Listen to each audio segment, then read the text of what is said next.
क्या आपका भी 70 टू 80% पेपर कंप्लीट हो पाता है, 20% पेपर छूट जाता है, तो आप एक मेजर गलती करने वाले हो जो आज की वीडियो में डिस्कस करने वाले हैं। तो hello everyone, this is Ankita Shivani. आज की वीडियो स्टार्ट करते हैं। सबसे पहले क्या होता है, आपको स्टार्ट करना है एक वन बेस्ट आंसर से। इस तरह एक वन बेस्ट आंसर से स्टार्ट करते हो, आपको कॉन्फिडेंट आता है लिखने का और आप ईजिली आंसर्स लिख पाते हो और पेपर कंप्लीट करने का भी आप कॉन्फिडेंट हो जाते हो।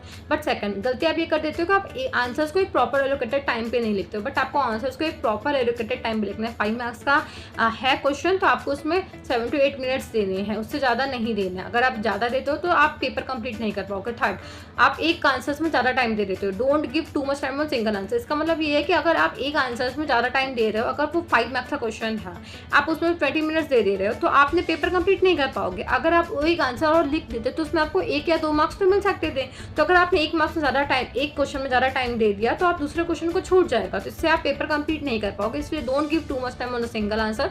For always attempt 100% paper. जब आप 100% पेपर अटेम्प्ट करके आते हो तो आपके पास होने के चांसेस भी बढ़ जाते हैं। फिफ्थ, आपको पैनिक नहीं करना एग्जाम में अगर स्टूडेंट शीट्स मांग रहे हैं। इसका मतलब ये है कि अगर क्या होता है, कभी कभी बच्चे की हैंडराइटिंग बड़ी होती, कभी कभी किसी की छोटी होती है, तो अगर वो बड़ा लिख रहा है तो वो शीट्स तो लेगा। अगर आप छोटा लिख रहे हो तो आपको शीट्स की जरूरत नहीं पड़ेगी। तो आपको अपना फोकस करना है, अपने पेपर में ध्यान देना है। लोग क्या कर रहे हैं हॉल पे, आपको उसको ध्यान नहीं देना है।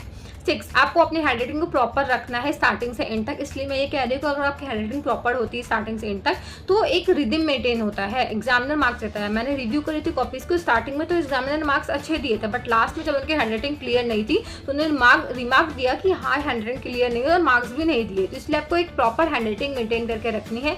लास्ट के 10 मिनट्स आपको रिव्यू के लिए रखते हैं। उसमें आपको रिव्यू करना है कि आपने कोई आंसर्स का नंबर गलत तो नहीं लिख दिया है या छूट तो नहीं गया है, क्योंकि मेरे साथ भी ऐसा पेपर में हुआ था।